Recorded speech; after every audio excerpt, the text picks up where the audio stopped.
검찰이 김용 민주연구원 부원장에 대한 체포영장에 대선자금이란 표현을 적시한 것으로 파악됐습니다. 민주당 이재명 대표의 대선자금 수사로 이어질 수 있다는 해석이 나오는데 검찰은 곧 김 부원장에 대한 구속영장을 청구할 전망입니다.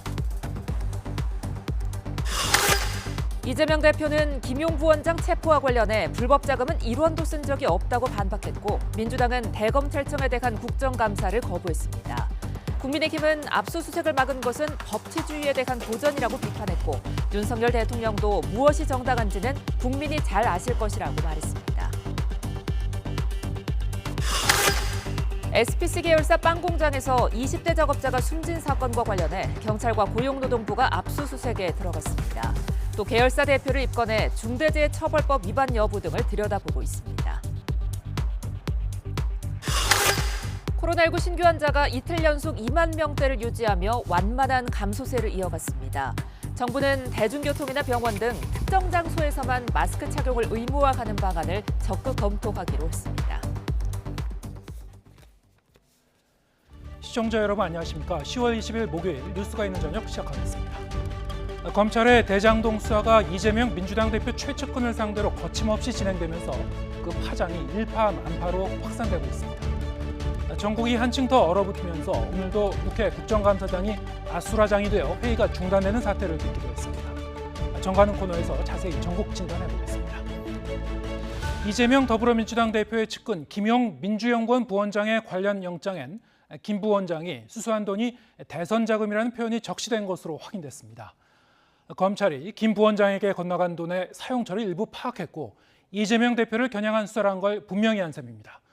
어제 김 부원장을 체포한 검찰은 이르면 오늘 구속영장을 청구할 방침입니다. 손효정 기자의 보도입니다.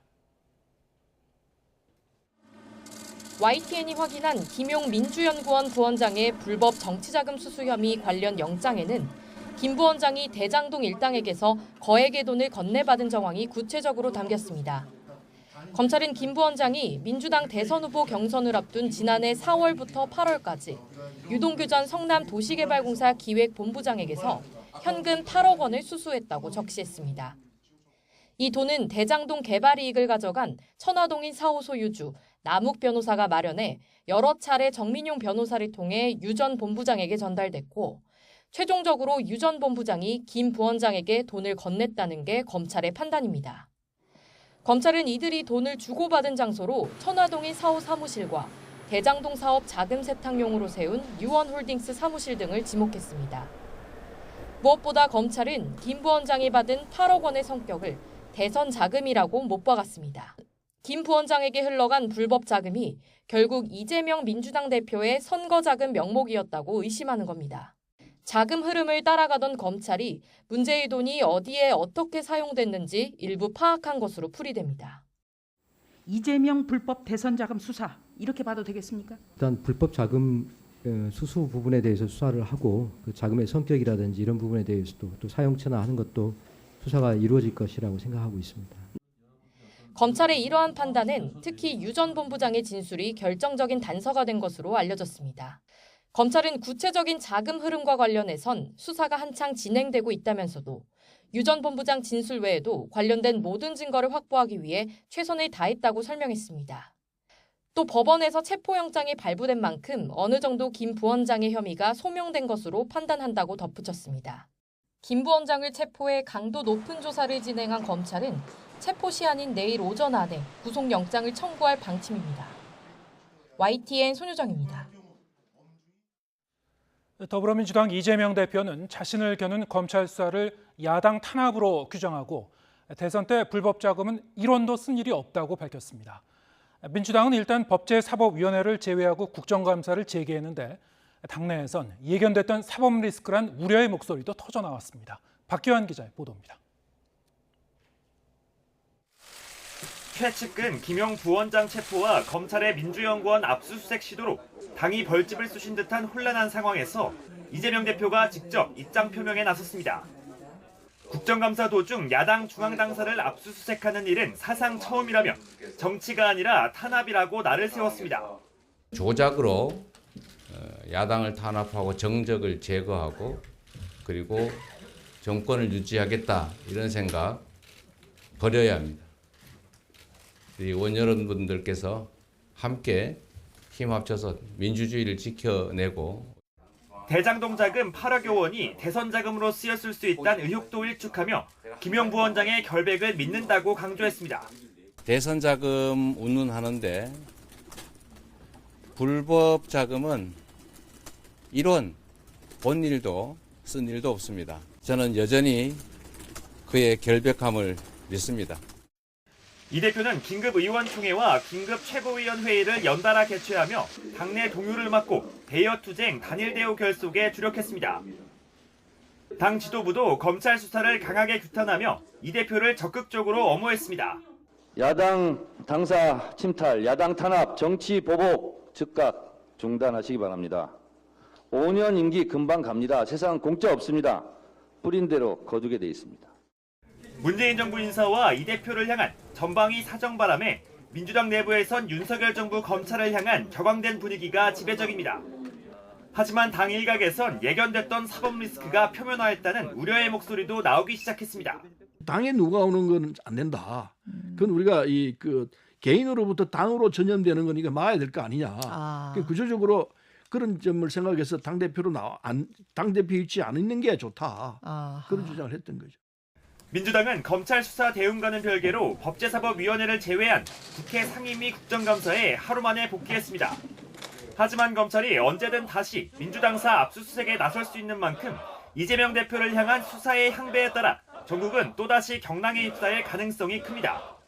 YTN 박견입니다. 국민의힘은 민주당이 검찰의 민주연구원 압수수색을 저지한 데 대해 법치주의에 대한 정면 도전이라며 총공세를 폈습니다.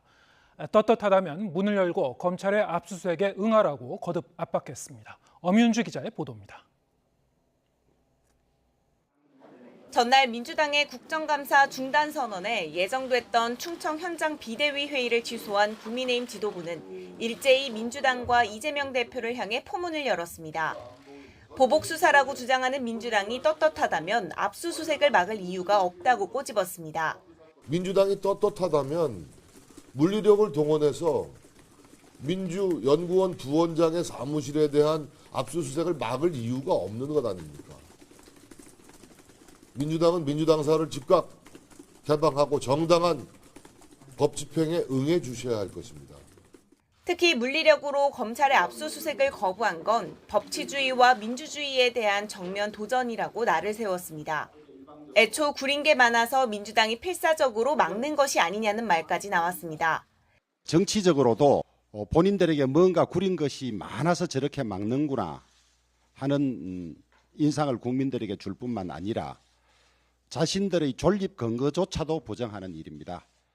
비판의 화살은 국정감사 도중 용산 대통령실 앞에서 기자회견을 연 민주당 법사위원들에게도 날아갔습니다.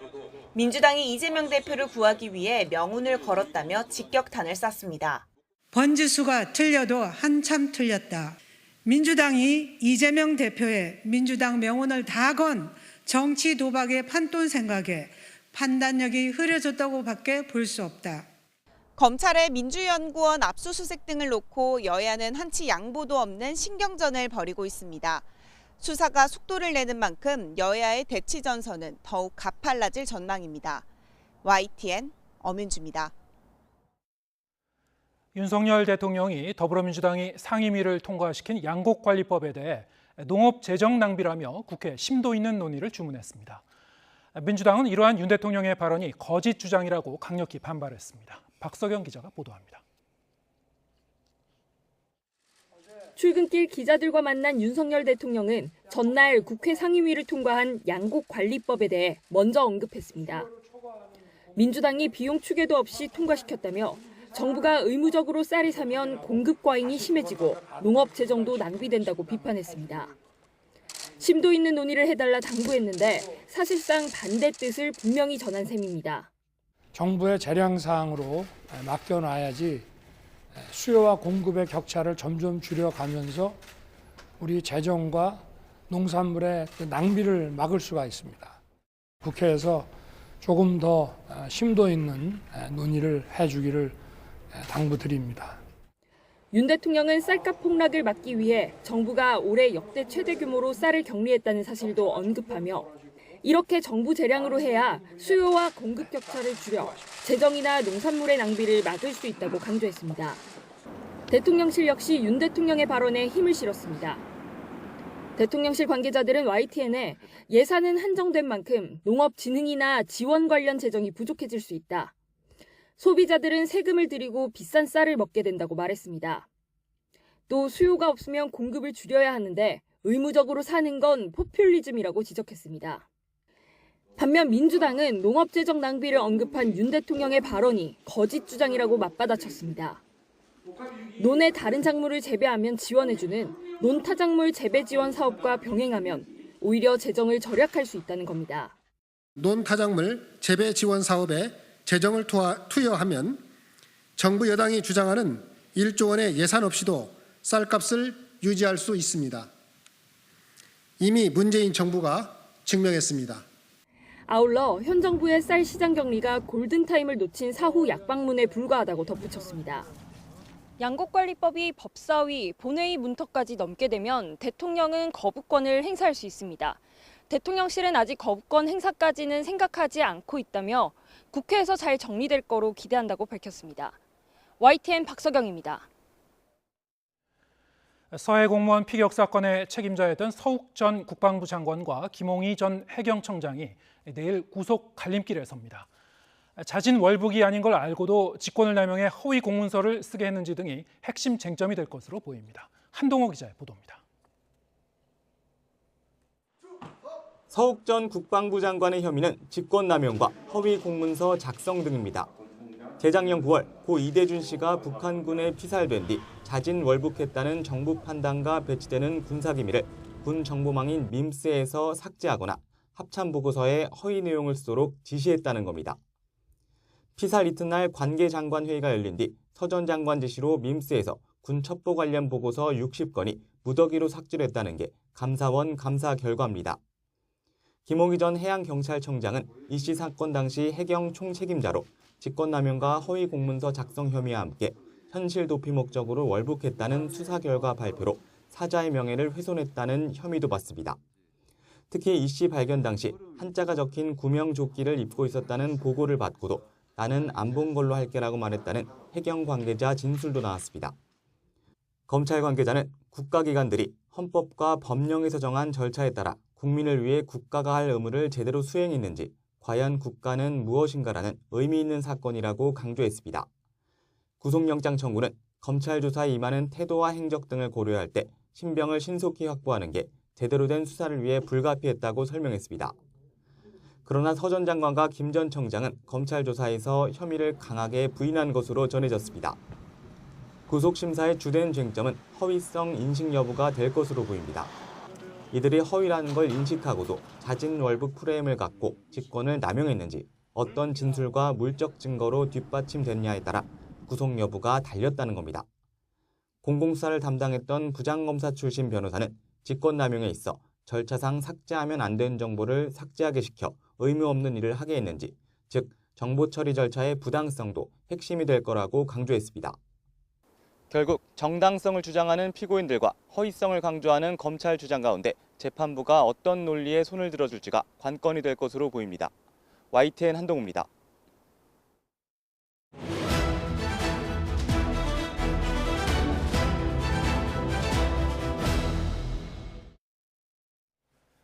네, 오늘의 정치권 소식, 정치가 있는 저녁 정관은에서 장성철 공론센터 소장 그리고 김성환 시사평론가 두 분과 함께 얘기 나눠보겠습니다. 어서 오세요. 네, 안녕하세요. 네, 안녕하세요. 네, 지금 검찰의 수사가 속도를 내고 있고요. 이재명 대표 최측근인 김용 민주연구원 부원장 체포한 것을 놓고 여러 가지로 이제 파장이 커지고 있습니다. 지금. 네, 일단은 그 시기적으로 이 뒷돈을 받았다는 그 점이 지난 그 대선 기간과 좀 맞물렸다는 점을 좀 주목하고 있는 것 같습니다. 어떻게 보셨습니까? 그렇죠. 작년 2월 달에 요구를 했고 네. 작년 4월 달과 8월 달 사이에 유동규로부터 8억 원을 받았다. 이렇게 진술했다라고 나오지 않고 있겠습니까? 네. 그럼 당시 민주당의 대선 후보 경선이거나 경선을 준비하던 예비 후보 기간이에요. 그럼 결국에는 이 돈이 만약 이재명 후보를 위해서 쓰여졌다면 대선 자금일 수밖에 없다. 그렇게 검찰에서는 영장에 적시한 것이다 라고 말씀드릴 수가 있겠습니다.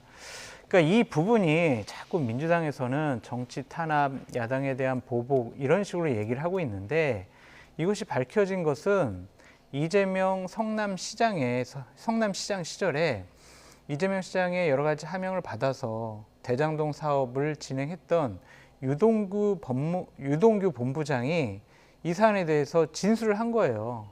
뭐 검찰에서 어떻게 다른 걸 밝혀낸 것이 아니라 이분의 진술에 의해서 이러한 사실이 밝혀진 것이기 때문에 여러 가지 정황성의 증거, 경로 전달, 그리고 남욱 변호사의 공통된 의견, 증언 이런 것들을 통해서 법원의 영장을 받아서 어제 민주연구원에 대한 압수수색을 진행한 것으로 보여지는데 이것을 자꾸 정치 탄압이라는 식으로 방어를 하는 것은 결코 민주당에게 도움이 되지 못한다라고 말씀드리고 싶습니다. 민주당도 권력을 잡아봤고 국정을 운영해 봤잖아요. 민주당 정권 시절에 청와대도 압수수색을 했습니다. 그리고 의원회관도 압수수색을 했고요. 뭐 판사실, 법원 다 압수수색을 했습니다. 정당의 민주연구원이라는 연구원을 압수수색을 못할 이유는 없겠죠. 이것을 그냥 탄압이라고만 계속 항변하다가는 국민으로부터도 인정을 받지 못하다. 공감대를 얻지 못할 것이다. 저는 그렇게 말씀드리고 싶습니다. 네. 지금 김용 부원장이 뒷돈을 받은 것이 사실이라고 하더라도 그런데 이제 이게 용처에 대해서는 좀 더 정확히 이제 규명할 부분이 있는 것 같습니다. 네. 실제로 이재명 당시 이제 후보의 대선 자금으로 이제 연결이 되는지 어떤 실체적 증거가 있는지 그 부분은 아직 좀 더 따져봐야 되는 거죠. 네. 방금 전에 말씀하신 거에 대해서 먼저 첨언을 좀 하고 그다음에 네. 말씀드리고 싶은데요. 윤석열 대통령이 검찰총장 시절에 라임 옵티머스 사태 때문에 굉장히 시끄러웠었고 국회에 나간 적도 있었잖아요. 그때 당시 윤석열 검찰총장이 그랬어요. 범죄자의 말을 어떻게 믿습니까? 아마 많은 분들이 기억하실 거예요. 유동규가 지금 돈을 줬다고 얘기하는데 유동규 말 믿을 수 있을까요? 일단 그 의문을 한번 제기하고 싶고요. 제가 이번에 전달했다고 하는 돈이 8억인 거예요. 좀 이게 어디서 많이 들어본 숫자 같아서 유동규 본부장이 구속될 때부터 시작해서 모든 상황을 한번 복기해 봤어요. 그때도 8억이었어요. 근데 그 8억은 전혀 다른 돈의 8억이었어요. 그러니까 구속영장을 청구할 때 그 영장에 기재된 8억은요. 당시에 위례 사업을 할 때 민간 사업자로부터 3억을 받았고 그리고 나머지 화천대유로부터 5억을 받았다 이렇게 돼 있어요. 구속영장에는.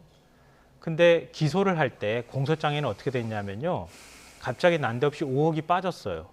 5억이 빠지고 그 3억은 남욱하고 정영학 등 이런 사람들이 3억을 준 것이다. 2013년에 준 돈이다. 이렇게 또 바뀌어요. 갑자기 5억이 갑자기 날아가 버렸어요.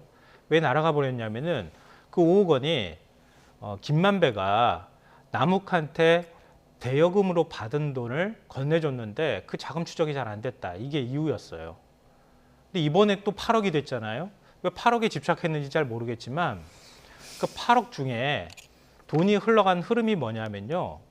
김만배가 남욱의 부인한테 돈을 줘서 남욱 부인이 화천대유 그 천화동인으로 그러니까 남욱이 운영했다고 하는 천화동인 4호 있잖아요. 그쪽으로 돈이 들어가서 거기서 돈이 8억이 건네졌다. 이렇게 바뀝니다. 제가 이게 좀 장황하지만 왜 이렇게 설명드렸냐면요. 무슨 검찰 수사가 여기 붙였다 저기 붙였다 하는 것도 아니고 돈이 이리 갔다 저리 갔다고 얘기하는데 돈 크기 액수는 그대로 있는 상태에서 왔다 갔다 혐의가 바뀌기 시작하는 거예요. 그리고 난 다음에 결국은 유동규가 8억 원 원래 내가 받기로 한 8억 원인데 그 대선 자금으로 준 겁니다. 이렇게 된 거예요. 그리고 유동규 풀려났어요. 검찰 수사 믿을 수 있습니까? 그러니까 검찰 수사에 신뢰가 있겠습니까? 제가 지금 설명을 드린 것처럼 비슷한 용도의 돈이 이쪽으로 가서 이렇게 붙였다가 저쪽으로 가서 이 용도였다가 왔다 갔다 했다가 결국은 마지막으로 가서 천화동인에서 8억 원이 나갔다. 근데 마지막 최종 저수지는 유동규인데 유동규가 가진 게 아니라 그 돈이 김용 부원장한테 건너간 것이다. 이렇게 지금 수사가 정리되는 거예요. 검찰 수사 그동안에 1년 동안 뭐 했습니까? 그 사이에 제가 볼 때 변화라고 하면요. 정권 바뀌었고 수사팀 바뀌었다는 것밖에 없어요. 이렇게 하면 이거 짜맞추기 수사라는 의심을 안 받겠습니까? 그러니까 이거는 제가 팩트를 가지고 복귀한 다음에 복귀하면서 너무 이상해서 이렇게 말씀드리는 거예요. 과거의 여러 가지 사안을 이번 일에 스토리텔링 하는 것은 좀 옳지 않다라는 생각이 들고 자칫 잘못하면 검찰 수사에 대한 상당한 다른 유언비어라고 저는 말씀드릴 수도 있을 것 같아요. 아니요, 제가 지금 말씀드린 건요. 그러니까 영장과 공소장과 체포영장에 기록되어 있는 내용 그대로 제가 정리해서 그러니까 말씀드린 그거를 겁니다. 지금 이거에 지금 꿰어 맞췄다는 거예요. 검찰이 수사했잖아요, 지금까지. 근데 이 유동규의 8억 진술은 한 달 전에 나온 것이고 그것을 지금 한 달 동안 남욱 변호사도 조사하고 정민용 변호사도 조사를 해가지고 여러 가지 전달 과정이라든지 금액이라든지 이런 거를 다 일치했기 때문에 법원에서 압수수색 영장도 나왔고 김용 부원장에 대한 체포도 긴급 체포도 한 것이 아니겠습니까? 그러니까 검찰 수사를 무한정으로 불시인한다라는 것 자체가 저는 좀 어폐가 있다라는 좀 생각이 들고요. 앞으로 더 많은 수사 결과들이 나오겠죠. 8억이라는 돈이 원래는 김용 부원장이 선거 자금으로 20억을 요구했지만 일단 8억을 받고 작년 8월에 한 신문에서 화천대유 누구 겁니까? 라는 언론 기사가 나오고 나니까 돈 받는 것을 중지했다. 라는 또 기사까지 나오고 있잖아요. 그래서 그걸 8억을 꿰맞췄다라는 것은 너무 좀 억지스러운 것 같다라는 좀 생각이 들고요. 범죄자의 말을 어떻게 믿냐? 못 믿을 수 있죠. 하지만 범죄자의 말이라도 공통된 진술을 하고 거기에 정황적으로 여러 가지 증거가 나타나면 이건 믿을 수밖에 없는 거죠. 그것을 그냥 검찰이 범죄자를 어떻게 믿냐? 너희들은 조작된 증거를 가지고 이재명 당대표의 측근인 김용을 구속하고 체포함으로써 이재명에게 타격을 주려고 할 거야. 이런 스토리인데 지금 어느 세상인데 검찰이 있지도 않은 증거를 조작을 하거나 옛날 거를 갖다가 붙이거나 이런 식으로 할 수 있겠습니까? 만약에 회유를 했거나 잘못된 증언으로 검찰이 수사가 진행된다면 유동규 씨가 지금 풀려 나왔잖아요. 그럼 기자회견 해야죠. 저는요 회유받았습니다. 협박받았습니다. 저 거짓 증언했어요. 거짓 진술했어요. 이거 바로 잡혀져야 됩니다. 라고 유동규 씨가 얘기를 하면 검찰이 잘못된 수사를 하고 있다라고 얘기할 수 있을 거예요. 근데 어제 풀려나면서 뭐라고 했습니까? 검찰로부터 회유 협박 받았습니까? 그랬더니 아니요라고 했어요. 그리고 지금까지도 아무 말 안 하고 있습니다. 그렇다면 지금 검찰에서 제기하는 여러 가지 범죄 사실들은 사실이라고 봐야지 이걸 어떻게 아니다라고 이렇게 말씀하실 수가 있습니까?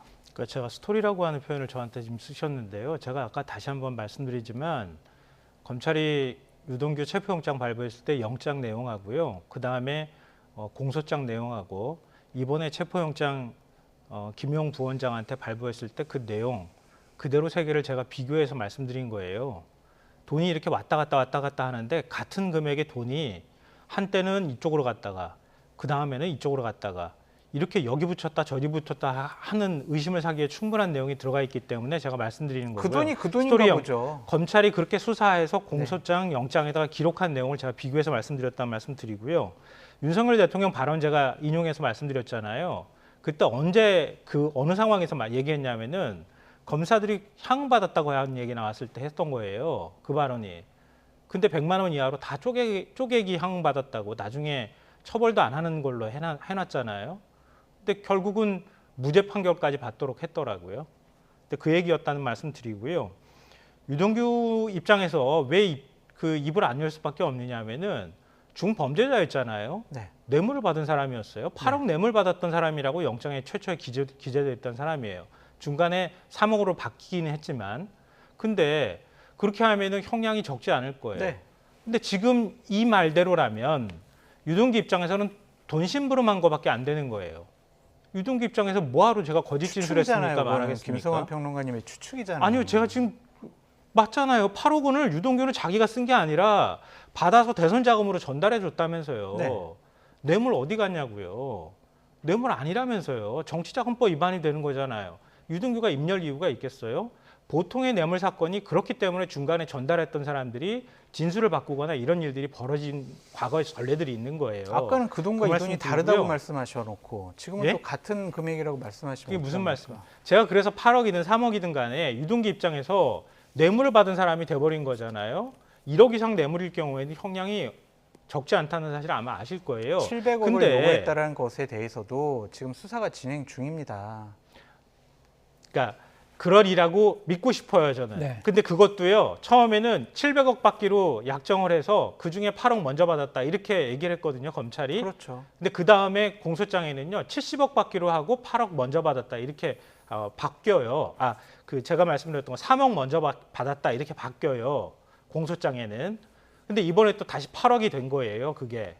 아니 무슨 700억이 70억으로 바뀌기도 하고 8억이 김만배에서 나와가지고 남욱한테 갔다가 그래서 유동규한테 넘어갔다고 하는 돈이 갑자기 남욱 부인으로 돈이 넘어갔다가 그리고 난 다음에 넘어갔다고 또 얘기가 바뀌질 않나.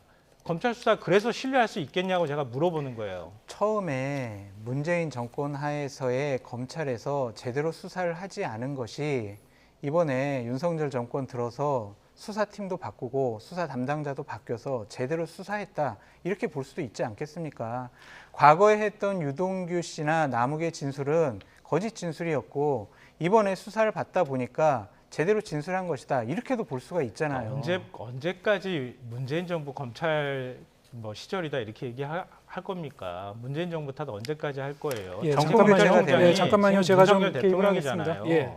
지금 이 논의는 사실 두 분이 계속 평행선을 달리고 있기 때문에 김성환 평론가께서는 이제 기존의 유동규 전 본부장에 대한 영장과 이번 이 김용 부원장에 대한 영장을 이제 비교해 보면은 그 8억이란 돈이 어떻게 지금 일로 이제 들어왔는지 이제 합리적으로 이제 의심해 볼 수 있는 거다 이렇게 문제 제기를 하신 거고요. 네, 장성철 평론가께서는 이제 일단 새로운 진술이 나왔기 때문에 유동규 전 본부장의 진술은 일단 주목할 수밖에 없다 이런 입장이신데 아까 말씀하셨다시피 공교롭게도 유동규 전 본부장이 오늘 새벽에 그렇죠. 석방이 됐습니다. 1년 만에 석방이 됐는데 어제 이제 김용 부원장은 체포가 됐고요. 그렇기 때문에 혹시 김 부원장에게 돈을 건넸다는 이 진술이 석방 대가로 이루어진 거 아니냐 이런 이른바 아까 말씀하신 회유가 있었던 거 아니냐 문제 제기가 좀 되고 있거든요. 그러니까 검찰총장이 오늘 법무부 국감에 나와서 얘기를 했어요. 어떤 검사가 유동규에게 목숨을 걸겠냐.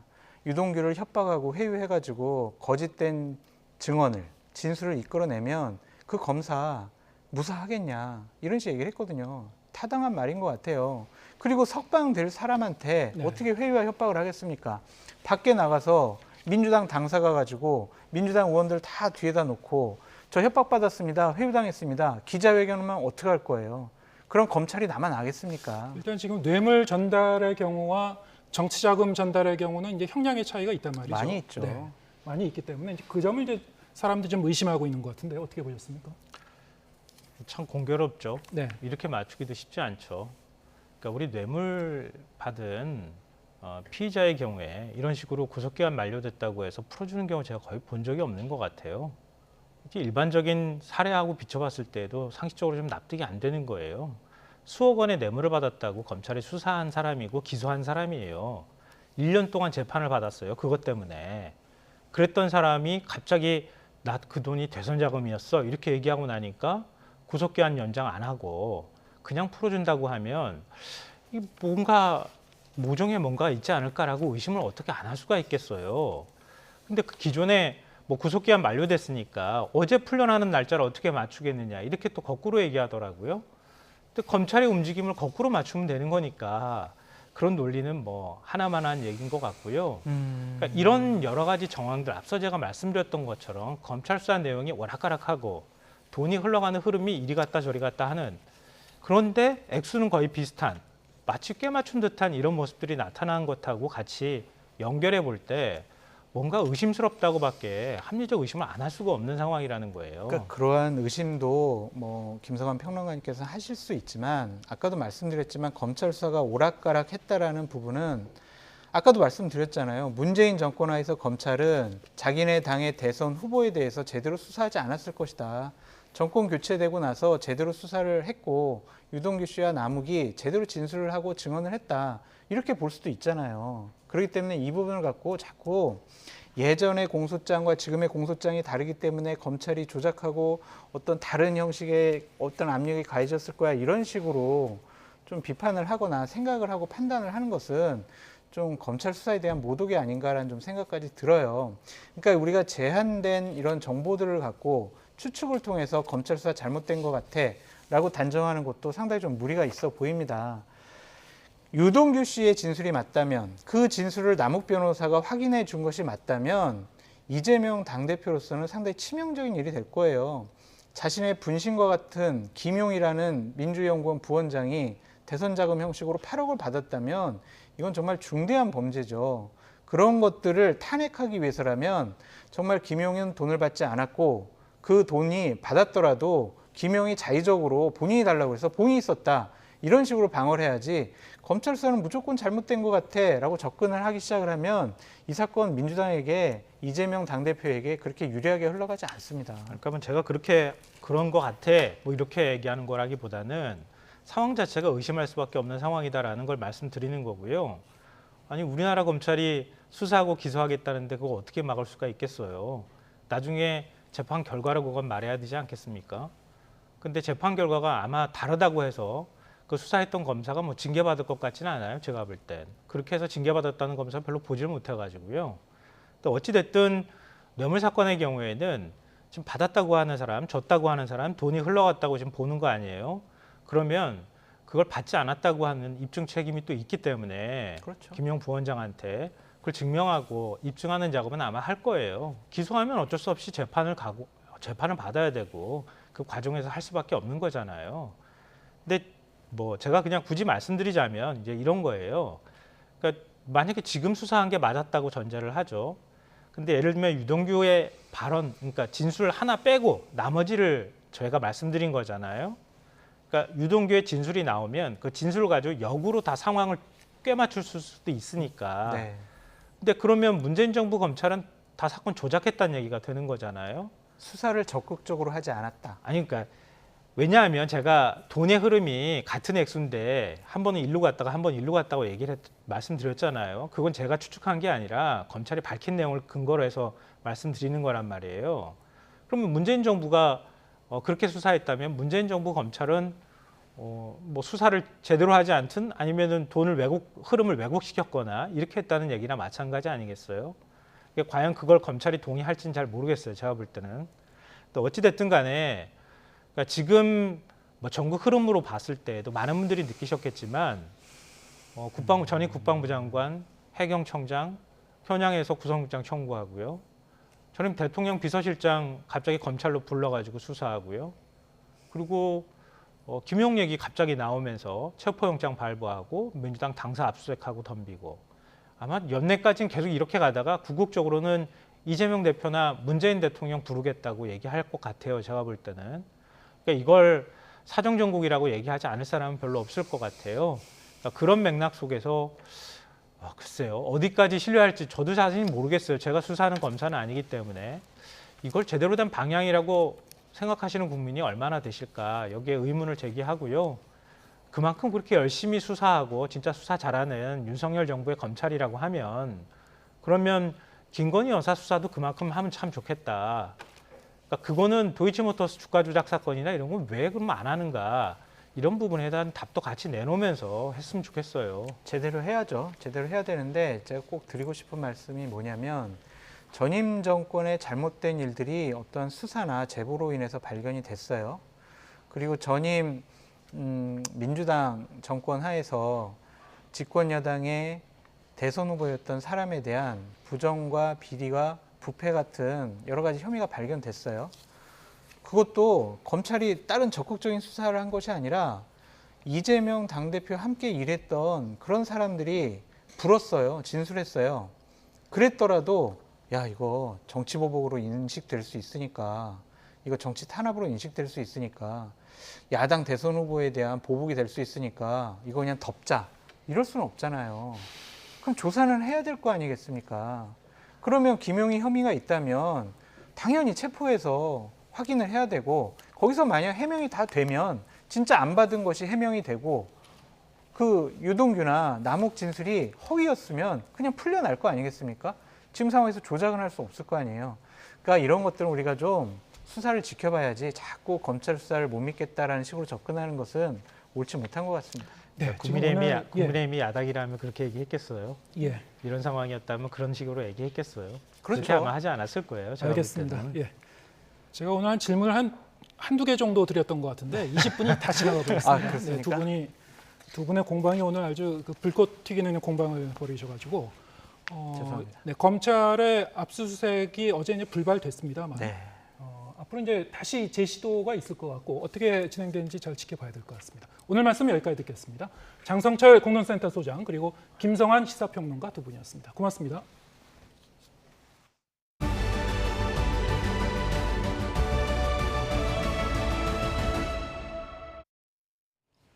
경찰과 고용노동부가 지난 15일 SPC 계열사 빵 공장에서 20대 노동자가 숨진 사건과 관련해 강제 수사에 돌입했습니다.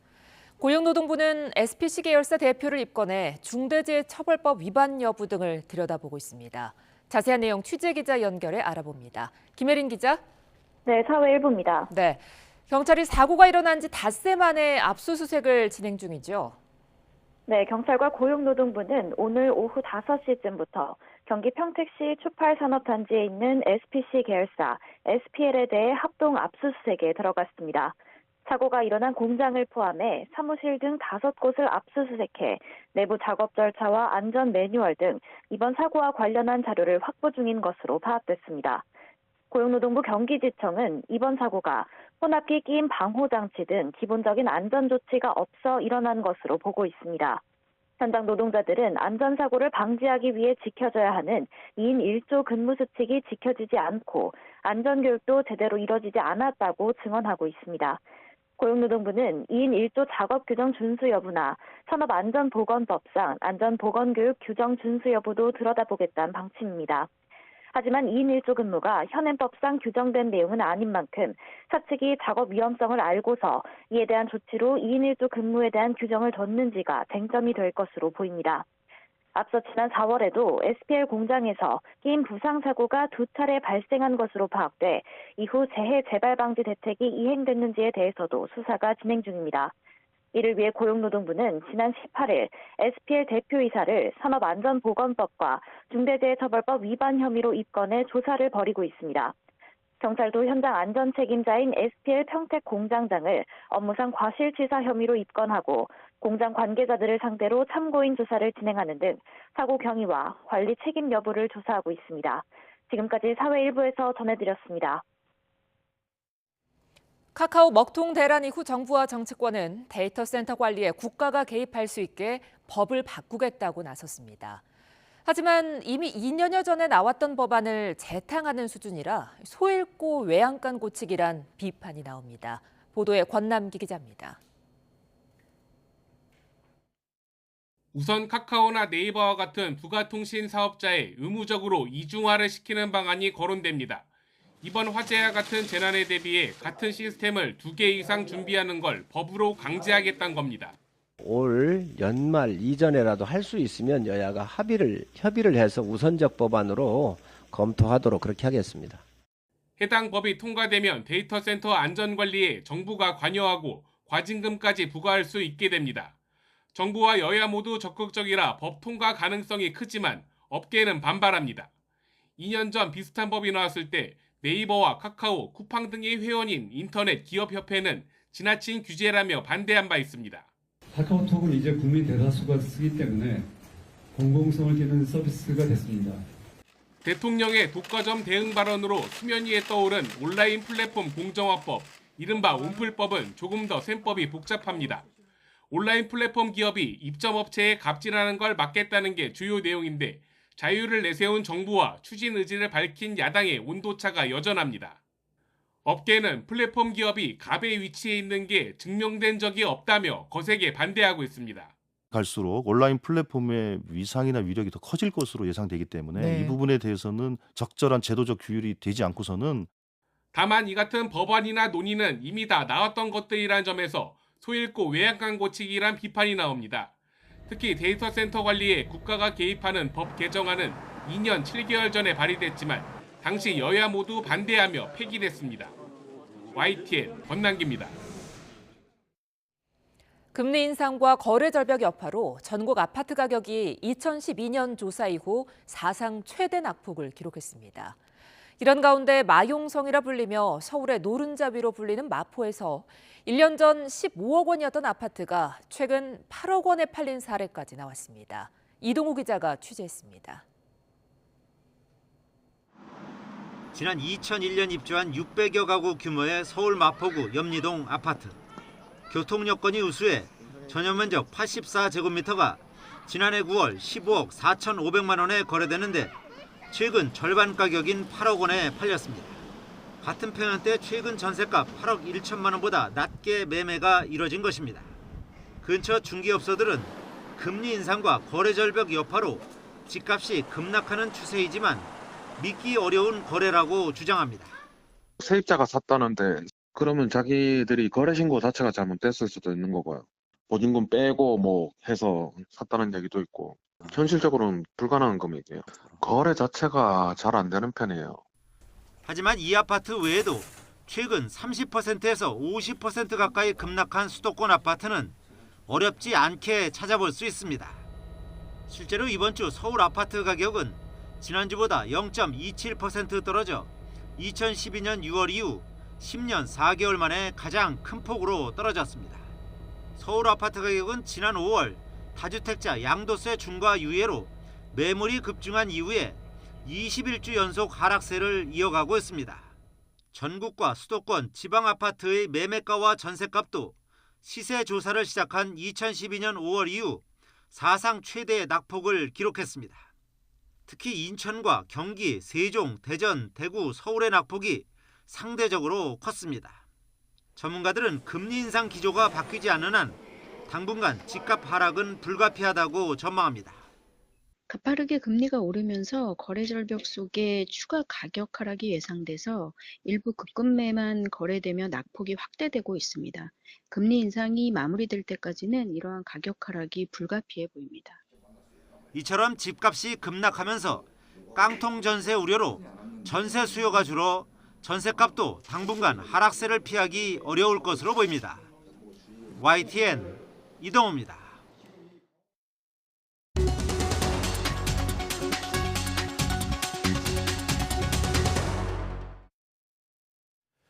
제빵 공장에서 20대 여성 노동자가 기획에 끼어 숨지는 사고가 발생한 뒤에 SPC 측 대응을 두고 불매 운동 움직임이 일고 있습니다.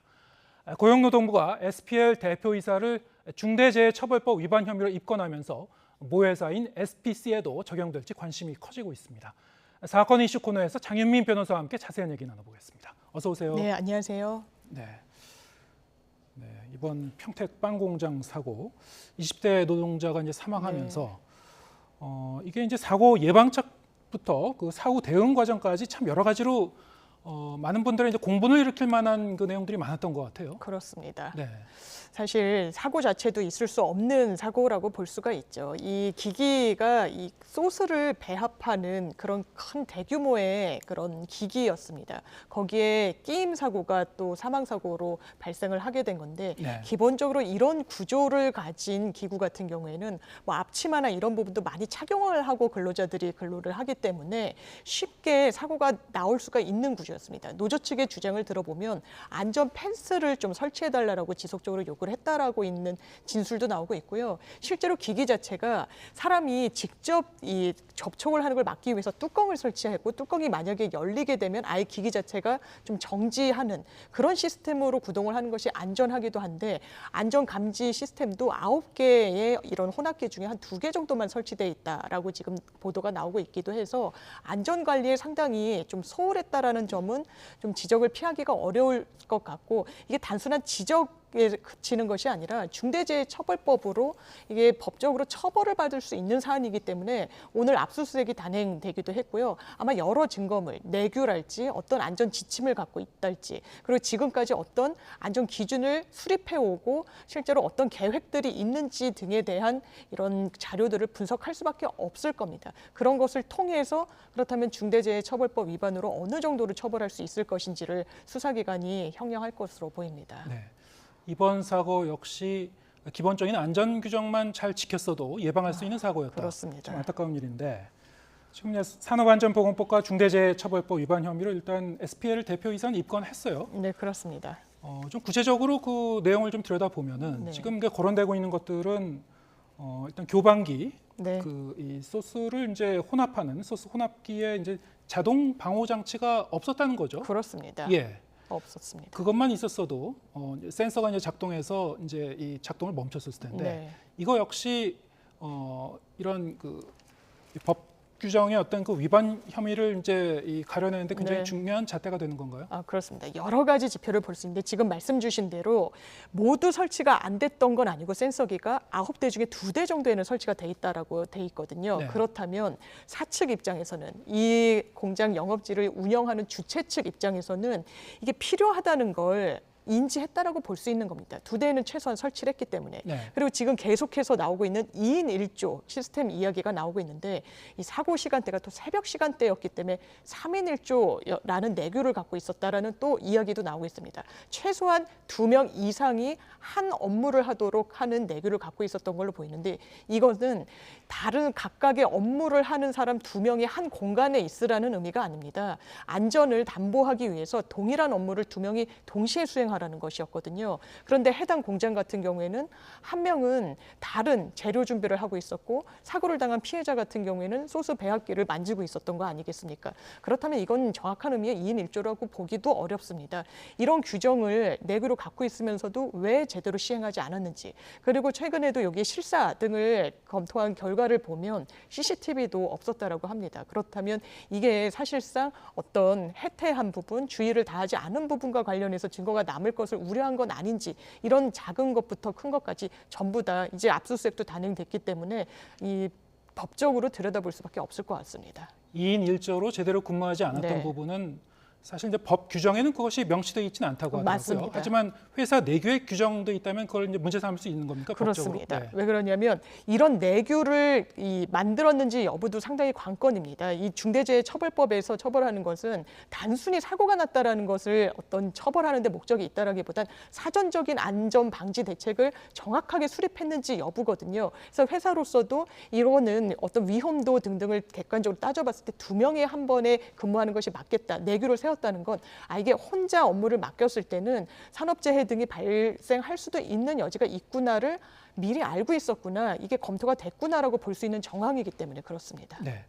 아까 말했었던 이제 자동 방호 장치라든가 그뿐만이 아니고 이제 덮개도 이제 없었다고 하죠. 그렇습니다. 이게 이제 이 사고가 일어나기 8일 전에도 이 손이 끼는 그런 사고가 있었다고 하던데 과거에도 이렇게 반복되는 그 유사한 이 안전 사고가 있었다면 이거 역시 회사로서는 충분히 이제 사고 위험성을 그렇습니다. 인지할 수 있었던 정황 아닙니까? 그렇습니다. 중대재해처벌법에 따르면 처벌받는 행위 자체는 사망 사고가 이 사업장 현장에서 발생했거나 아니면 6개월 이상의 치료를 필요로 하는 그런 재해 사고가 2명 이상에게 발생하는 등 좀 피해 규모가 비교적 커야 됩니다. 네. 그렇지만 이렇게 큰 사고가 발생하기 이전에 6개월 동안 한 2명의 게임 사고가 있었다라고 하거든요. 또 네. 노조의 어떤 주장에 따르면 5년 동안 37건의 게임 사고가 있었고 15건이 그중에 게임 사고였다라고 지표를 낸 부분도 있습니다. 그렇다면 큰 사고가 향후에 발생할 수 있었을 것이라는 것을 충분히 이 사업자, 사용자로서는 예측 가능했다라고 볼 수 있는 객관적인 그런 지표들입니다. 네. 사전 예방에 이제 소홀히 한 부분, 안전 규정을 지키지 못한 부분, 이걸 이제 중점적으로 들여다볼 텐데 네. 수사 과정에서요. 또 반면에 이제 그 사후 대응 과정도 좀 많이 부실했고 이 부분에 대해서 많은 분들이 이제 네. 분노를 했던 것 같아요. 그렇습니다. 이것도 이제 수사 대상이 될 수 있습니까? 사실 부적절하다는 점에 있어서는 이론의 여지가 없는 것 같습니다. 이를테면 혈흔이 그대로 묻어있는 그런 기구를 다 치우거나 하지도 않은 상태에서 흰 천을 덮어놓고 바로 영업을 재개한 거 아니겠습니까? 가동을 재개했다는 거. 이게 사실 그 현장에서 일하고 있는 근로자들 중에서는 사고 현장을 목격하신 분이 있을 수도 있고 굉장히 트라우마로 남을 수도 있는 것입니다. 이건 무신경하다는 걸 떠나서 넓은 범죄에서 보면 이런 근로자 개개인에 대해서 정신적인 어떤 손해배상이 청구 가능한 불법행위로 평가받을 수 있는 여지도 있습니다. 다만 형사처벌을 하는 중대재해처벌법에서 이런 부분까지 안전관리 소홀이라는 범죄에 넣어서 처벌하기는 좀 어려워 보이고요. 뿐만 아니라 불매운동으로까지 이어지는 데 있어서는 사실상 빈소에 이 회사 관계자들이 뭐 빵 박스, 2박스 정도를 두고 왔다라고 하는 부분도 이거 너무 무례하게 유가족분들에게 느껴질 수 있다라는 또 공분을 사고 있는 그런 상황입니다. 네. 중대재해처벌법을 적용할 수 있을 것인가, 이것이 이제 관심인데, 지금 사고가 난 이 회사가 이제 계열사죠. 그렇습니다. SPL. 근데 계열사뿐만이 아니고 이제 모회사인 SPC에도 적용할 수 있는 겁니까? 사실 그렇게 적용하기는 어려워 보입니다. 예. SPC의 회장과 관련해서 중대재해처벌법이나 산전안전보건법 등 어떤 형사처벌이 가능하겠느냐에 대해서도 고용노동부 관계자는 좀 부정적인 입장을 이야기하고 있습니다. 이 이유는 중대재해처벌법이라 함은 사실상 사고가 난 그 현장을 관리하는 사용자를 처벌하도록 한 부분이 주된 골자이기 때문입니다. SPC, SPL 물론 계열사이고 모회사로 SPC가 존재하는 것은 사실이지만 법인은 각각 분리돼 있으면 각각의 법인격 그리고 법적 책임을 나누어서 부담하는 것입니다. 그렇기 때문에 단순 모회사다, 이 계열사의 가장 상위 어떤 이 지위에 있다라고 해서 이 현장에 대한 책임을 모회사에게까지 부담시키는 건 현행 법규로는 최소한 좀 어려워 보이는 부분이 있습니다. 네. 그런데 말이죠. 어제 건설 현장 하청 노동자 이제 사망 사고와 관련해서 이 원청업체 대표이사가 처음으로 기소가 됐어요. 그렇습니다. 중대재해처벌법으로. 자, 그런 사례와 이번 사고는 좀 경우가 다른 건가요? 그렇게 봐야 될 것 같습니다. 왜냐하면 그 지금 첫 기소된, 그러니까 원청업체는 좀 분리되어 있는 거 아닌가라고 생각이 되는 부분이 있죠. 직접 고용한 근로자가 사망한 경우는 아니었습니다. 네. 이번 사건은 지난 3월 말에 대구 달성군에서 공장을 신축하는데 추락 사고가 발생을 한 겁니다. 안전장치 등이 상당히 미흡했습니다. 11m 정도의 높이에서 추락을 하게 됐는데 이 부분과 관련해서 아까 말씀드린 대로 이 사고가 일어난 현장에 관리 감독 책임자는 그러면 누구일 것인가? 이게 하청업체의 어떤 그 사주가 사장이 그 현장을 관리하는 건 아니거든요. 그 현장을 관리하는 건 원청업체의 대표 이사였던 겁니다. 그렇기 때문에 중대재해처벌법으로 이 부분과 관련해서 원청업체 대표를 기소할 수 있는 법적 근거가 있었다고 봐야 되고, 단순히 어떤 자본, 지분의 어떤 구조로 그런 책임을 윗선까지 올리는 것은 SPL, SPC 사례에서 보듯이 좀 어려운 부분이 있는 것 같습니다. 네, 알겠습니다. 주제를 바꿔보겠습니다. 출소를 하루 앞두고 있었죠. 아동 성범죄자 김근식이 다시 이제 재구속이 됐다가 다시 이제 본인의 이제 구속 여부를 판단해달라, 다시 판단해달라 법원에 요청했습니다만 이제 기각이 됐죠. 자, 그 기각의 이유는 뭐 어떻게 풀이될 수 있을까요? 사실 김근식이 이번에 청구한 건 구속 적부심입니다. 구속 적부심이라 함은 이미 발부된 영장, 그 구속 심사 자체가 부적법했다, 위법했다, 부당했다라고 주장을 하면서 다투는 것인데요. 김근식의 주장은 그런 거였습니다. 내가 도주 우려가 있고 증거인멸의 우려가 높다라고 판단을 받았지만 실제로 그렇지 않다. 왜냐하면 나는 의정부 갱생시설로 들어가는 것이 계획돼 있었고 예정돼 있었기 때문에 주거가 안정적이다. 그리고 지금 내 얼굴, 내 신상이 전부 공개가 돼버린 상황이기 때문에 내가 도주하거나 이럴 수 있는 상황 자체가 되지 않는다라는 주장이었는데요. 사실 법원이 받아들이기 어려운 주장이었습니다. 왜냐하면 이런 신상 공개가 된 것은 본인이 범죄를 저지른 거에 대해서 부과된 처분으로서 본인이 감내를 해야 되는 부분입니다. 그것을 본인에게 오히려 유리한 사정으로 구속이 불필요하다는 사정으로 주장하는 건 좀 앞뒤가 맞지 않는 부분도 있고, 사실 재범이 워낙에 습성적으로 있었기 때문에 법원도 최근에 그 추가로 고소됐던 건이 수면 위로 오르게 된 것인데 한 건이지만 구속의 필요성이 있다라고 본 겁니다. 네. 그런데 이제 지난 16일 이제 재구속됐던 그 이유가 또 다른 이제 강제추행 의혹이 나왔었기 때문이죠. 범행 시점이 2006년이에요. 그렇습니다. 2006년이어도 처벌이 가능한 겁니까? 원래대로라면 2011년도에 관련 규정이 바뀌지 않았다면 처벌할 수가 없습니다. 시효 문제 때문인데 이 13세 미만 아동을 상대로 한 강제추행죄는 공소시효가 7년으로 돼 있습니다. 그런데 2011년도에 이런 규정을 다 시효를 폐지하는 방향으로 손질을 하게 됩니다. 그렇다면 김근식 같은 경우에 2006년도 범행을 발생했기 때문에 2011년도 이 공소시효가 폐지된 때까지는 시효가 남아있는 상황이었습니다. 7년이 도과하지 않았기 때문에 그 상황과 관련해서 이게 사실상 소급입법 아니냐, 소급 적용 아니냐라고 한번 헌법재판소까지도 간 케이스가 있는데 헌법재판소에서 위헌 아니라고 했습니다. 이런 부분은 어떤 처벌의 필요성 등등과 관련해가지고 입법이 반드시 필요하다고 생각해서 헌법에 이제 위배되지 않는다는 판단을 받은 상황이고 그렇기 때문에 2006년도에 있었던 사건 2년 전에 고소가 이뤄졌다고 하는데 현재 수사기관이 수사할 수 있는 법적 근거가 있는 겁니다. 네, 그렇군요. 김건식은 이렇게 돼서 이 교도소에 수감된 상태에서 수사도 받고 앞으로 이제 재판도 받을 것 같은데 하지만 또 언젠가는 출소할 수 있는 거 아닙니까? 그렇습니다. 그래서 이제 일각에서는 성충동 억제 약물 치료, 이른바 이제 화학적 거세를 검토해야 된다 그런 그 주장이 있었고 실제로 검찰도 이제 검토를 하고 있는 것 같아요. 실제 집행 가능성은 어떻게 보시는지? 일단 화학적 거세라는 게 우리나라에 도입이 됐습니다. 그렇다면 어떤 형식으로 하고 있느냐? 이 모든 사람에게 할 수는 없습니다. 성범죄자 중에 재범의 위험성이 높은 사람에 한해서 할 수 있지만 이것도 미성년자인 경우에는 이게 명령을 내릴 수가 없습니다. 그리고 이게 제도적인 한계로도 지적되는 부분인데 재판을 받는 과정 중에 형을 선고하면서 거기에 대한 부과된 처분으로 이런 화학적 거세를 명령을 내릴 수 있는 겁니다. 그러니까 김건식 같은 경우에는 15년형을 선고받았을 때 화학적 거세 제도가 도입되기가 전이었습니다. 네. 할 수가 없었죠. 그렇기 때문에 검찰도 지금 추가로 된 사건의 같이 병행해서 이 화학적 거세 제도를 김건식을 향해서 집행을 하겠다고 지금 이야기를 하고 있는 상황이고 그렇다면 과거에 이 제도가 없었을 때 있는 이런 성범죄의 습성을 가진 사람들도 언젠간 출소하지 않겠습니까? 그렇다면 사후적으로라도 이런 제도를 좀 도입할 수 있도록 법을 손질해야 되는 거 아니냐라는 논의도 상당히 진행이 많이 되고 있습니다. 김건식에 대해서는 이제 이 화학적 거세를 실시할 가능성은 단언할 수는 없는 거군요. 지금. 예, 검찰은 하겠다고 했는데 아마 추가로 기소 예정인 강제추행에 부과해서 거기에 병행해서 처리할 것으로 보입니다. 예, 알겠습니다. 오늘 말씀 여기까지 듣겠습니다. 장윤미 변호사와 함께했습니다. 고맙습니다. 네, 감사합니다.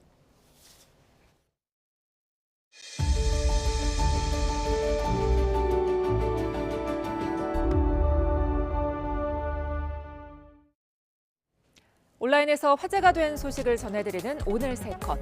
첫 소식은 유명 연예인을 쏙 빼닮아 초상권 논란이 벌어진 가상인간 소식입니다. 한국관광공사가 8억 원을 들여 만든 가상인간 여리지가 그룹 레드벨벳의 멤버 아이린과 너무 닮았다는 주장이 제기됐습니다. 자, 누가 아이린이고 누가 가상인간 여리지일까요? 여리지는 한국관광공사가 약 8억 원을 들여 제작한 가상인간으로 관광공사의 명예 홍보대사로 활동 중인데요. 어제 열린 국회 문화체육관광위원회 국정감사에서 민주당 이병훈 의원은 둘이 닮아도 너무 닮았다며 초상권 침해 요소가 있다고 지적했습니다. 이에 신상용 한국관광공사 부사장은 어떤 특정 인물을 모델로 해서 만든 것은 아니다라고 해명했습니다. 하지만 지난 7월 여리지가 처음 공개됐을 때부터 온라인에선 아이린의 얼굴을 베낀 것 아니냐는 의혹이 쏟아졌는데요. 초상권 문제뿐 아니라 젊은 세대가 선호하는 외모와 스타일을 반영해 외모 지상주의를 부추긴다는 지적도 나오고 있습니다. 양부모의 학대로 숨진 정인이 다들 기억하시죠? 안타깝게 숨진 정인이를 이용해 후원금을 받아 횡령한 유튜버가 지명수배됐습니다. 경기 광주경찰서는 횡령 혐의로 40대 남성 유튜버의 소재를 추적하고 있습니다. 이 유튜버는 지난해 10월 자신이 정인이 아빠라고 절규하며 추모 공간을 만들겠다고 후원에 앞장섰는데요. 하지만 이후 후원금 2,600만 원을 모금한 뒤 개인적 용도로 사용했다는 의혹이 불거져 고발당했습니다. 경찰은 올해 초부터 이 유튜버에게 출석 요구서를 보내는 등 연락을 취했지만 닿지 않아 지명수배를 내렸는데요. 누리꾼들은 이런 사람들 때문에 진짜 도움이 필요한 사람이 피해를 입는다며 엄벌을 촉구했습니다. 마지막은 유럽의회가 올해 사하로프 인권상에 우크라이나인들을 선정했다는 소식입니다. 8개월째 러시아의 침공에 맞서 싸우고 있는 우크라이나의 국민의 용기를 높이 평가한 겁니다. 로베르타 메촐라 유럽의회 의장은 이 상은 현장에서 싸우고 있는 우크라이나인들을 위한 것이라며 그들은 자신들이 옳다고 믿는 것을 지지하고 이를 위해 싸운 이들이라고 수상 이유를 설명했습니다. 사하로프 인권상은 노벨 평화상 수상자인 옛 소련 반체제 물리학자 안드레이 사하로프의 이름을 따 유럽의회가 1988년 제정한 상인데요. 인권과 기본적 자유를 소화하는 개인과 단체에 매년 시상하며 5만 유로, 우리 돈 7천만 원의 상금을 수여합니다. 지금까지 오늘 세 컷이었습니다. 코로나19 신규 환자가 이틀 연속 2만 명대를 유지하면서 완만한 감소세를 이어갔습니다. 정부는 대중교통이나 병원 등 특정 장소에만 마스크 착용을 의무화하는 방안을 적극 검토하기로 했습니다. 최명신 기자가 보도합니다. 화요일 3만 명대로 전주 대비 확진자가 2배 늘어나는 더블린 현상까지 보였던 코로나19 신규 환자는 이틀 연속 2만 명대를 유지하며 정체 현상을 보였습니다. 방역당국은 하루 평균 확진자가 당분간 2만 명대에서 등락을 거듭할 것으로 보고 있습니다. 주간 일평균 2만 명대가 아마도 이번 겨울에 가장 바닥이 아니겠느냐라는 생각이 들고요. 앞으로는 조금씩 더 늘어나는 추세로 갈 것이다. 이런 가운데 사실상 마지막 방역 조치인 실내 마스크 착용 의무화를 놓고 정부가 대중교통이나 병원 등 특정 장소에서만 의무화하는 방안을 검토하고 있습니다. 조기현 보건복지부 장관은 국회 국정감사에서 실내 마스크 착용 의무화된 개선이 필요하다는 지적에 적극 검토하겠다고 밝혔습니다. 현재 경제협력개발기구 OECD 국가 가운데 실내 모든 시설에서 마스크 착용을 의무화한 곳은 우리나라뿐입니다. 많은 나라가 의료기관 출입할 때나 대중교통, 그다음에 사회복지시설 등 장소를 구분해서 의무화하고 있는 그 사례를 감안을 해가지고 저희도 적극 검토해 나가도록 하겠습니다. 정부는 12월 재유행 가능성에 대비하면서도 새로운 변이 출현에 촉각을 곤두세우고 있습니다. 코로나19 6차 유행을 주도했던 오미크론 하위 변이 BA.5 비중이 갈수록 줄고 다른 변이들의 비중이 커지고 있기 때문입니다. BA 2.75라든가 BF7 이런 이제 변이가 증가하고 있는데 이 상황과 관련해서 국내 상황에 대해서도 저희가 이제 주의 깊게 그 관찰을 할 필요가 있다라고 보고 있습니다. 정부는 특히 BF7 변이의 경우 BA.5에 비해 확산 속도가 18% 정도 빠른 데다 유럽과 미국 등 67개 국가에서 14,000여 건이나 확인돼 모니터링을 강화하고 있다고 설명했습니다. YTN 최명신입니다. 국내에서 코로나19가 유행한 뒤 처음으로 독감이 동시에 확산하면서 예방접종에 참여하는 발길이 이어지고 있습니다. 정부는 30%대 접종률에 머물고 있는 고령층은 물론 13세 이하 어린이의 독감 예방접종 참여도 독려하고 있습니다. 김평정 기자입니다. 올해 독감은 이전보다 유행 규모가 크고 더 길게 이어질 수 있습니다. 코로나19가 국내 유행한 2년여 동안 독감 환자가 급감해 자연 면역 형성이 감소했기 때문입니다. 12월은 돼야 발령되던 독감 유행주의보는 올해 이례적으로 석 달 이른 9월에 내려졌습니다. 독감 예방접종에도 어린이와 고령층 같이 무료 접종 대상은 물론 본인 부담금이 있는 일반 성인들도 많이 참여하고 있습니다. 기저질환이 있는데 요즘 그 독감이 유행하고 있어가지고 폐렴 등으로 발전할 수 있다고 해가지고 미리 맞으러 왔습니다.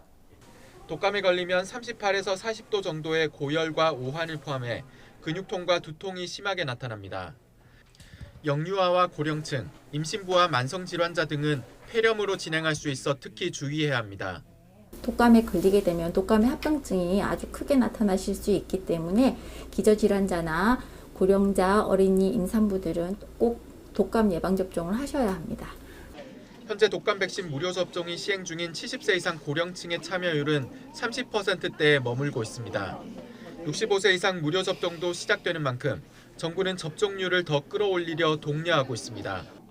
생후 6개월부터 13세 이하 가운데 생애 최초 접종이라서 2번 맞는 대상자는 40%, 1회 접종 대상자는 30%가량인 어린이 접종률 향상에도 역량을 집중하고 있습니다. 정부가 지원하는 무료 접종 대상자는 물론 고위험군과 함께 사는 가족도 예방접종을 하는 것이 권장됩니다. 또 면역력이 약한 고령층은 합병증도 예방하도록 폐렴 구균 백신까지 맞는 것이 좋습니다. YTN 김평정입니다. 특정 연도에 제조한 100원짜리 동전 24만 개를 빼돌려 고가의 시중에 팔아넘긴 한국은행 직원과 화폐 판매상이 적발됐습니다. 해당 연도 동전이 희귀성 덕에 비싼 값에 팔리는 점을 노리고 범행을 저지른 것으로 조사됐습니다. 양동훈 기자가 보도합니다. 한국은행 대전 세종 충남본부에서 화폐 출고 담당자로 일하고 있는 60대 남성 A씨는 최근 한국은행 감사에 적발됐습니다. 화폐 판매상으로부터 특정 연도에 제조된 100원짜리 동전을 넘겨달라는 청탁을 받고 본인이 가진 출고 권한을 악용한 정황이 나온 겁니다. 한국은행은 이들이 지난 4월 시중은행을 이용해 동전을 빼돌렸다고 감사를 통해 밝혔습니다. 화폐 판매상이 시중은행에 대량으로 동전 교환을 요청했고 한국은행이 해당 은행에 동전을 내주는 과정에 A씨가 개입했다고 설명했습니다. 출고 규정을 어기고 2018년과 2019년에 제조한 동전 24만 개를 반출했습니다.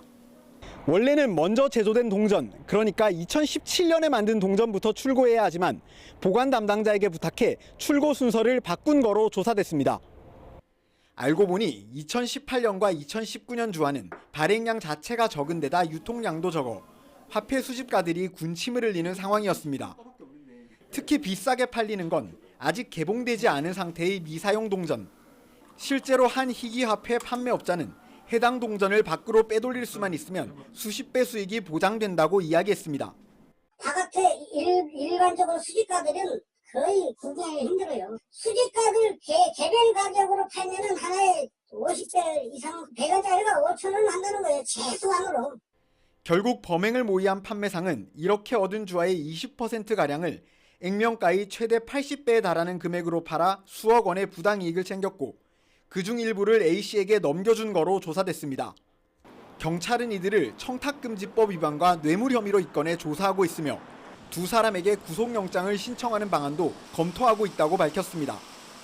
한국은행은 경찰 수사 결과가 나오면 A씨와 보관 담당자에 대한 징계를 검토할 예정입니다. YTN 양동훈입니다.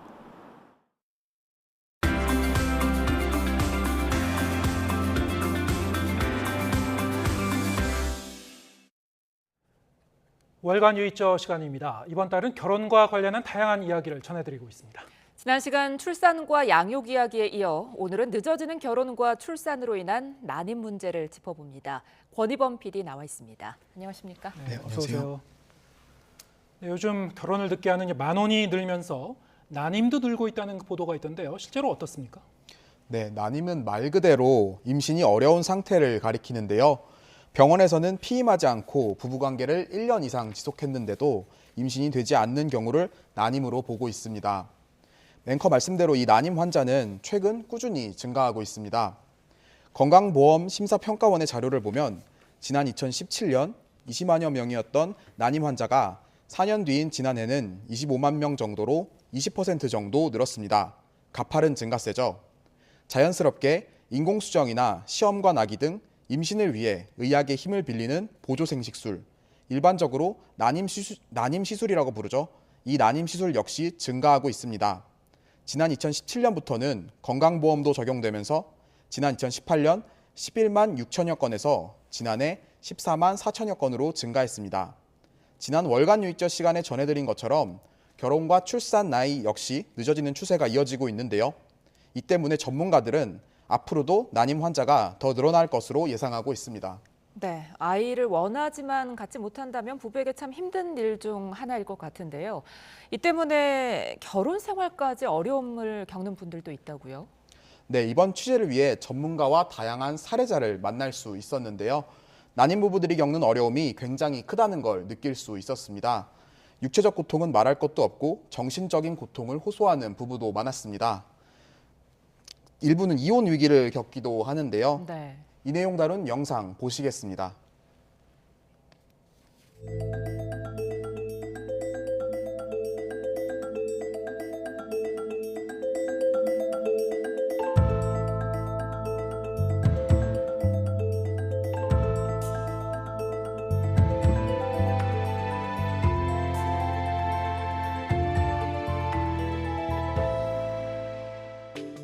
실제 난임 부부가 느끼는 어려움은 무엇일까?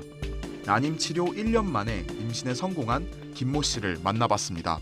2년 정도 자연임신 시도를 했는데 자연임신이 잘 되지 않아서 21년 연말부터 병원 진료를 보기 시작하였습니다. 그래서 진료를 보면서 난임 진단을 받고 시험관 시술을 하고 임신에 성공하였습니다. 그럼 이제 꽤나 좀 기간이 오래 걸리신 거잖아요. 어떤 점이 좀 힘드셨을까요?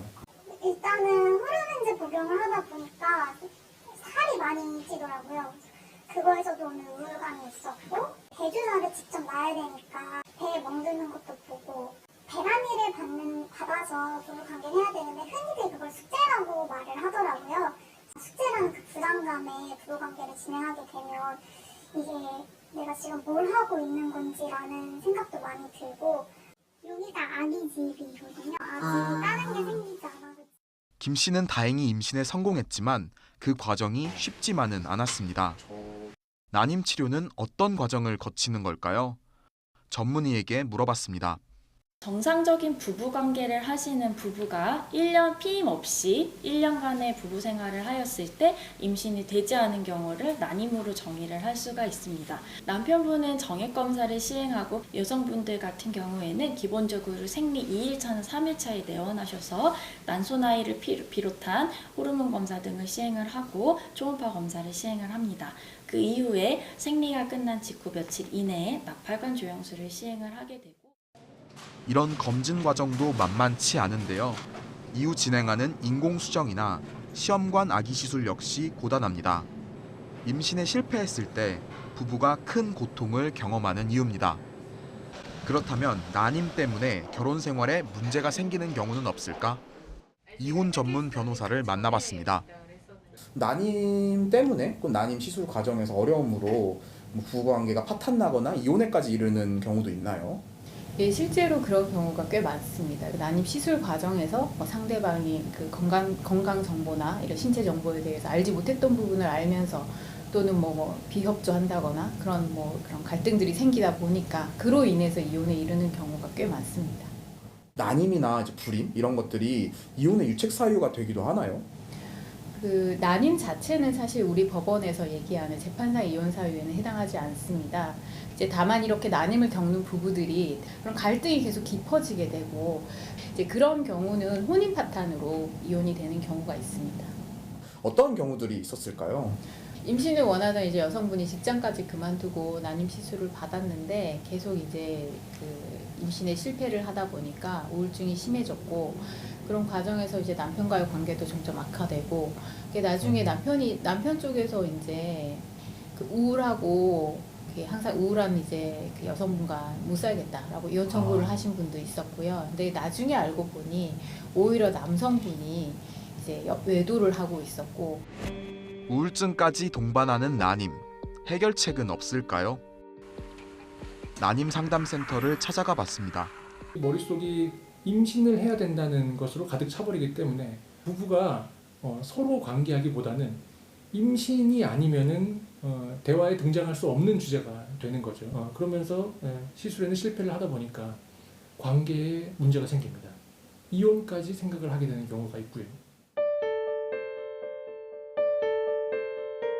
임신 아닌 다른 주제에 대해서 이야기를 할 수 있어야 되고 가장 핵심적인 것은 배려죠.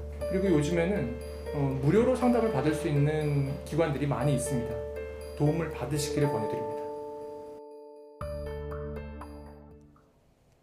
네, 물론 난임을 겪는 부부들이 다 저렇지는 않겠습니다만 지금 영상을 보니까 때로는 이 난임이 계속될 경우에 결혼 생활에 위기로 다가올 수도 있겠구나 하는 생각은 드는군요. 네, 난임 부부들이 겪는 어려움은 다양한데요. 크게 난임 시술 비용으로 인한 경제적 문제, 시술 과정의 육체적 고단함, 그리고 정신적 어려움입니다. 난임 시술 비용 같은 경우 앞서 말씀드린 대로 건강보험이 적용되면서 그리고 정부 지원이 확대되면서 부담이 완화되고 있는데요. 이에 비해 난임으로 인한 정신적인 문제점은 비교적 관심이 부족한 상황입니다. 실제로 시험관 아기 시술을 받은 여성을 대상으로 어떤 증상을 겪었는지 물었을 때 우울, 감정 기복을 겪었다고 응답한 비율이 80.1%로 가장 많았는데요. 반면 그중 11.6%만이 치료를 받았다고 응답했습니다. 전문가들은 난임으로 인한 정신적 어려움이 부부 생활에 위기가 될 수 있는 만큼 부부가 함께 극복할 문제라고 지적했습니다. 네, 그렇다면 그 정신적 어려움을 극복할 수 있는 방안들은 어떤 게 있을까요? 네, 앞선 영상에서도 짧게 언급했지만 전문가는 부부가 서로 배려하고 이해하는 게 가장 중요하다고 말하는데요. 네. 난임 시술 과정에서 부부의 일상이 모두 임신과 관련한 것들로만 채워지는 것을 경계해야 한다고 말합니다. 임신과 관련되지 않은 일상 대화도 하고 예민해진 서로를 배려하는 자세가 필요하다는 건데요. 전문가 상담을 받는 것도 방법입니다. 또 주변의 친구나 가족에게 솔직하게 자신의 상황을 이야기하는 것도 도움이 된다고 합니다. 보건복지부는 현재 중앙난임우울증 상담센터를 비롯해 인천, 대구 등 5곳에서 권역 상담센터를 운영하고 있는데요. 방문하면 무료로 상담을 받을 수 있습니다. 네, 이렇게 정부가 운영하는 상담센터도 있고 무료로 상담받을 수 있으니까요. 필요하신 분들은 참고하시면 좋을 것 같습니다. 자, 월간 유의적 다음 수소에는 어떤 주제를 준비하고 있나요? 네, 다음 주제는 결혼 제도를 벗어난 사람들을 차례로 다루려고 합니다. 먼저 황혼 이혼 문제인데요. 최근 한국의 이혼율은 감소하고 있지만 20년 이상 결혼 생활을 지속한 부부들의 이혼, 이른바 황혼 이혼의 비율은 큰 폭으로 증가하고 있습니다. 저희 제작진이 직접 당사자를 만나 황혼 이혼 사유를 들어봤고요. 또 이혼에 대한 우리 사회 인식 변화도 짚어보겠습니다. 네, 오늘 여기까지 듣겠습니다. 권희범 PD와 함께했습니다. 고맙습니다. 오늘 뉴스가 있는 저녁은 여기서 인사드리겠습니다. 잠시 뒤에는 뉴스 퍼레이드가 이어집니다. 저희는 내일 저녁 7시에 다시 찾아뵙겠습니다. 함께해 주신 여러분 고맙습니다.